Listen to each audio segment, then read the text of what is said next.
climate change is real and the effect of climate change is actually real. It's a pleasure to welcome you again to another exciting episode of our discussion on oil palm cultivation and every information that you need to know as far as agriculture as a whole and specifically the agro-real estate and oil palm as a choice crop is concerned. Do well to subscribe so that you can get detailed information concerning all that have been discussed so far. This very episode, we are going to be looking, like I did promise in our last broadcast, climate change and its impact on oil palm cultivation. Now, we've heard about climate change, government talk about it, individual talks about it, nations of our world, they have several forum conferences talking about climate change and its detrimental effect. The truth is that climate change is real and the effect of climate change is actually real, and the nations of our world are suffering from the effect of climate change. The issue of climate change is not a natural occurrence. It's not what was from the beginning of age. What we do as a people actually accumulates to all of these changes we are having in our environment. And the solution to all of this is also going to be our approaches, our actions. So we also need to adopt actions and approaches and activities that we also help to reverse the trend. Also, we'll look at the cultivation of oil palm. Does it have any effect again on climate change? Because this whole thing is 50-50. What you give to the environment is what the environment gives back to you. So what is climate change? Climate change is simply a disruption or a change in the element of climate, such as temperature and rainfall, in a way that poses adverse effect. The two most important elements of climate as it relates to agriculture is rainfall and temperature. And climate change has seriously affected these two key elements. And if these two key elements is affected, it means agricultural practices or production is greatly affected. Now, there are three objectives in this discussion. Number one objective is to look at the contribution of oil palm to climate change. Number two objective is to see the effect of climate change on oil palm cultivation. And then number three objective is how to mitigate the effect of climate change. By that I mean the solution, how we can manage the incidence of climate change. So those are the three objectives that we are quickly going to discuss. The first objective is contribution of oil palm to climate change. There has been a lot of argument about the fact that oil palm plantation is a monocropping system. Because of that, it performs poorly as far as carbon fossil sequestration is concerned compared to the forest scenario. Does oil palm contribute to climate change? That is a question. Like I said, some argument have it that oil palm estate contributes to climate change. Research have it that their point of argument is based primarily on the fact that as plantation agriculture, there is a conversion of tropical rainforest into plantations. That is the basis of the argument. The basis of the argument is not primarily on the crop itself, but on the fact that in attempt of growing the crop, there is an encroachment into the forest zone, leading to deforestation and clearing of forest resources, and that this action is what ultimately leads to climate change. The truth is that is correct, and that is why in one of my previous broadcasts I extensively said that encroaching into forests to carry out clearing for the purpose of expansion of the oil plantation is not sustainable. And in that discussion I gave solution to that. And when you subscribe and you take time to listen, you will get the way out of it. And I said encroaching into forest is not sustainable. And by the way, to mention that Silvawell does not in any way engage in this practice. First, this is a real estate business, a step ahead of the nominal real estate by integrating agriculture into the real estate business. And so the site and the area that Silvawell Limited deal with is not a forested, it's not not a reserve area, but an area which obviously have been used for agricultural purpose over the years, that is near civilization and development and all of that. And so those lands are replenished. Some practices are carried out to make the soil healthy for cultivation of such crops, just to mention that. So the point of argument that oil palm contributes to climate change is in the fact that in an attempt to cultivate, forested lands are deforested. That is the argument. On the contrary, why I have given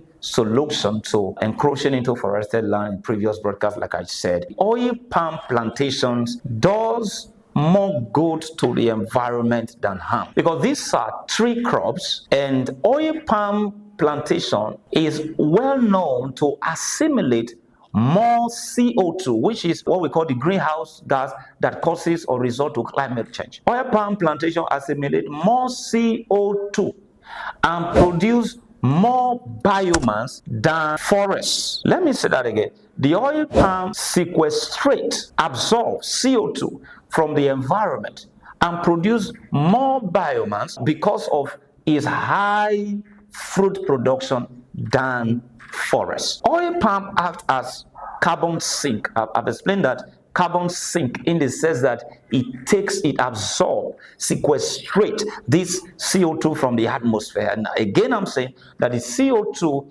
which is emitted from other industrial processes that is carried out on the land, automobiles, and even animals and all that, CO2 emitted from all those sources are removed from the atmosphere, even more than the forest. The oil palm acts as carbon sink. Based on historical data, we know that one of the countries that is ranking highest in oil palm cultivation is Malaysia. From historical data, Malaysia is not a significant contributor to climate change in comparison with some other developed countries that are highly into industrialization. Malaysia, as a country that ranks highest when it comes to oil palm cultivation, if from data we see that its contribution to climate change is insignificant, then we can infer that oil palm cultivation has a limited effect on the environment and as far as climate change is concerned. Some report also has it that sustainable palm oil has an average emission of 0.45 metric tons of CO2, compared with some other oil producing crops with soybean that has 2.89 tons of emission of CO2, or rapeseed that has 2.47 tons emission of CO2, or even sunflower that has up to 1.18 tons emission of CO2. So compare that to 0.45 metric tons as contributed by oil palm. So we could see that the ground of argument in contributing to climate change is obviously in the encroachment into forested or reserved area of land, which in my previous discussion we have looked at a best or sustainable approach to having that solved. Having said that, let's now look at second objective, the effect of climate change on oil palm cultivation. Now, climate change is affecting oil palm cultivation in three major ways. Number one is reduction and irregular pattern of rainfall. Like I said, one of the elements of climate is rainfall, and one of the major necessity for agriculture is rainfall, is water. And so one of the adverse effects of climate change is irregular pattern of rainfall. Volume of rainfall may not have changed, but there is this prevalence of the irregular pattern of rainfall. Now, this affects oil palm cultivation or needs for water, as well as every other crop that depends on rainfall. When you have little volume of rainfall over a longer period of time, it is best for your crops than to have high volume of rainfall within a shortest period of time. So the case we have by reason of climate change is high volume of rainfall within a short period of time, which is not helpful to the plant. This is what climate change have done. The irregular pattern of rainfall, fewer days of intense rain as against longer days of moderate rainfall. Oil palm needs a lot of water. When this becomes the case as a result of the climate change, you see that there is detrimental effects on the productivity of the oil palm. Another major way that climate change affect oil palm cultivation is increase in temperature. You will agree with me that even in the non-agricultural sector, in our daily interaction, we could feel the rise, the upsurge in temperature. And so you could see that these days, even if it rains, in the next few minutes, you see that the environment is hot. This wasn't the case many years back. So these are all the result of climate change, where you have increase in temperature.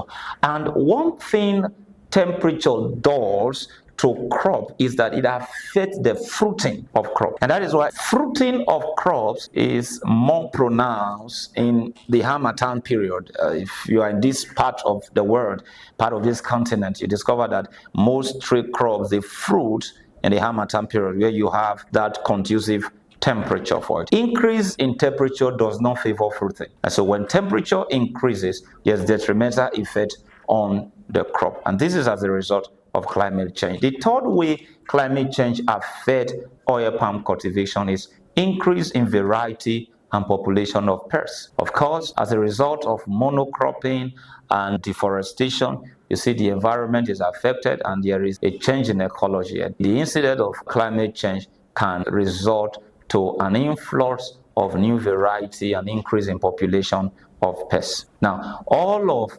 these effects that result from climate change will affect one thing: the yield of your crop. And if the yield is affected, then profitability is affected. Knowing this detrimental effect that climate change has on oil palm and in any agricultural plant generally, then that will lead us to the last or the third objective: mitigating the effect of climate change. How can we solve this problem of climate change? I started by saying that the issue of climate change is a global one. It is not peculiar to any country. Its effect might be more pronounced in some part than in others, but it is a global one. And secondly, I said the problem of climate change cannot be 100% eradicated, because as population increases, those things that leads to climate change will continue to increase. So we cannot 100% eradicate the issue or the problem of climate change, but we can, to a large extent, reduce its effect by adopting some practices that I'm going to discuss with us right now. We have a short-term approach, and then we have a long-term approach. I will begin with the short-term approach in mitigating the effect of climate change. The short-term approach includes practices such as: one, reduce chemical usage. I said that climate change is not a natural occurrence. By that I mean it's not an occurrence that was there from the beginning. It's as a result of our activities. And I said to checkmate it, it is also our activities and our practices that can help to checkmate it. And one of such practice is the reduction in chemical usage. And that is why I said in one of our broadcasts that the excessive use of chemicals is not sustainable, because it's not environmentally friendly. So one of the short-term way to mitigate the effect of climate change is to reduce the use of chemicals. Some of these chemicals contained compounds or substances like the nitrous fertilizers, for example, contain some nitrous compound substances that obviously add up to the greenhouse gases that result to climate change. So a reduction in the usage of chemical fertilizers or herbicides is a short-term approach to mitigating the effect of climate change. And I have also taken time to dwell on how to go about this in one of our broadcasts. Does that mean we shouldn't use chemicals? You have answers to that when you subscribe and listen to our previous broadcasts as far as that was concerned. Number two short-term approach is avoiding land clearing by fire. Avoid land clearing by fire. That is why we said bush burning, clearing land with fire, is outdated. It is outdated because its effect is contributing to depletion of the ozone layer, leading to climate change, the upsurge in temperature and the irregular pattern of rainfall. And then number 3 short-term approach is maintaining soil health by application of plant residues through cover cropping and as the case might be. So the application of organic residues help to maintain soil health. Another short-term approach is establishing oil palm only on degraded or existing agricultural land, a method the Silvawell Limited adopted. This is best practice by way of contributing to mitigating the effect of climate change, because we know our forests contribute to our pattern of rainfall, and so shifting cultivation is not sustainable, because I have established that in previous broadcasts that if trees are felled, it will have adverse effect on the environment, and this will consequently affect climate and result to climate change. So one of the short-term approach is to ensure that our forested reserve lands are not deforested for the purpose of our oil palm plantation cultivation, but rather lands that have been put into use for agricultural purpose, lands that have been tagged, degraded, can be replenished, can be revived by certain practices which I've also enumerated in one of our broadcasts. And if that is done, such a land can be also suitable for the cultivation of oil palm. And then lastly, another short-term approach is reducing unnecessary expansion of plantations, but management of existing ones. You know, when some people go into the business of this agro-real estate and then cultivation of the oil palm is highly profitable, and you are getting your return on investment for a minimum of 25 years. Once the oil palm start producing, over a period of years, there is every tendency that there will be reduction in production. This could be as a result of aging. It could also be as a result of reduction in the fertility of the soil. Most farmers, when they have this coming up, the next option they think about is to expand. And by way of expanding, they begin to encroach into the forest environment or reserves. And this is not sustainable. So even if there's a little bit decline in profitability, then there is a surest way of boosting productivity and also boosting profitability.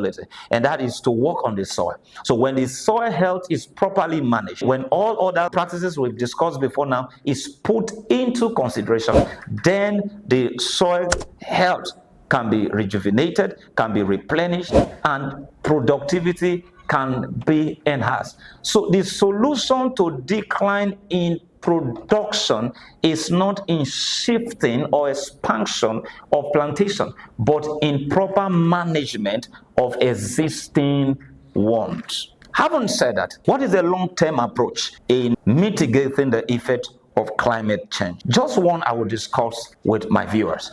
The long-term approach to the incident of climate change is obviously breeding for climate resilient species or varieties. That will mean that our research institutions we have to sit down and research on the breeding of varieties of oil palm or any crop as the case might be that will be highly resistant to the incidence of increased temperature and this irregular pattern of rainfall, maybe resistance to drought, resistance to some certain pests and diseases prevalent over recent period, resistance to increased temperature. When this is done, then we can have varieties that can adapt better to the prevailing condition in our environment. But this is a long-term approach.